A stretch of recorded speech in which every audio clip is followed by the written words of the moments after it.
मन का अलार्म। रोहन की कहानी। एक छोटे से शहर में रोहन नाम का एक 16 साल का होनहार लड़का रहता था। उसकी आंखें सपनों से भरी थीं और दिमाग तेज था, पर एक अजीब सी बेबसी उसे घेरे रहती थी।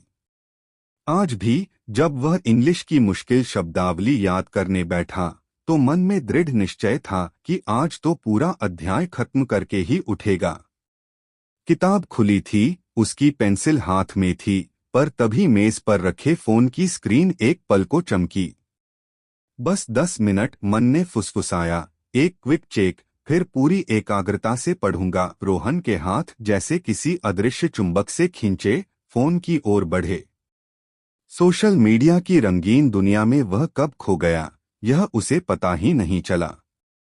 लाइक, शेयर, कमेंट्स, ये छोटे छोटे नोटिफिकेशन कब समय की बड़ी बड़ी चट्टानों को दरका गए, उसे भान ही नहीं हुआ। तभी रसोई से माँ की आवाज आई, रोहन खाना खा ले। रोहन हड़बड़ाकर उठा। खाने की मेज पर बैठा तो माँ ने टीवी चला दिया। टीवी के रंगीन पर्दे पर चलती कॉमेडी ने उसकी बची खुची एकाग्रता भी ली ली।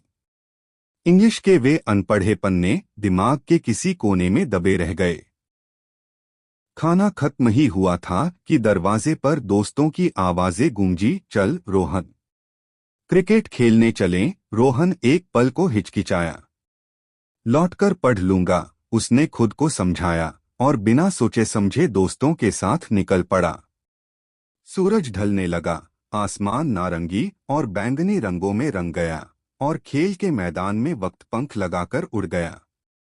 उसे होश तब आया जब माँ का फोन आया, रोहन कहाँ रह गया? पापा आते ही होंगे, जल्दी घर आ। रात के 8 बज चुके थे। घर पहुंचते ही पापा भी आ गए। हाथ मुंह धोकर खाना खाया गया। पापा न्यूज़ देख रहे थे और रोहन का मन अंदर ही अंदर कसक रहा था। इंग्लिश का वो अध्याय अधूरा पड़ा था। बिस्तर पर लेटा उसने एक आखिरी कोशिश की, अभी पढ़ लेता हूँ, पर दिन भर की थकान और खुद पर हावी होती नींद ने उसे अपनी गिरफ्त में ले लिया। सुबह जल्दी उठकर पढ़ लूंगा, एक और झूठा वादा, और वह नींद की गहरी खाई में उतर गया। अगली सुबह माँ की आवाज देर से सुनाई दी, रोहन उठ जा। 9 बज गए, पापा काम पर भी चले गए। जरा बाजार से सब्जी ले आ। रोहन उठा, नहाया, सब्जी लाया, नाश्ता किया। फिर से पढ़ने बैठा ही था कि डिंगडोंग। व्हाट्सएप ग्रुप में दोस्तों के संदेशों की बाढ़ आ गई। एक बार फिर फोन ने उसे अपनी मायावी दुनिया में खींच लिया। घंटों बीत गए और रोहन की किताबों ने फिर धूल फाकी। यह सिर्फ रोहन की कहानी नहीं, यह हम सबकी कहानी है। हम में से कोई भी काम या पढ़ाई शुरू करता है, पर हमारे मन का अलार्म निष्क्रिय हो जाता है। हमें पता होता है कि क्या सही है, पर मन की क्षणिक इच्छाएं हमें भटका देती हैं। रोहन परीक्षा में असफल हो गया, जबकि उसके दोस्त जो समय पर पढ़ते और समय पर खेलते थे, सफल हो गए। सोचिए, हम फोन या किसी भी विकर्षण से क्या पा रहे हैं?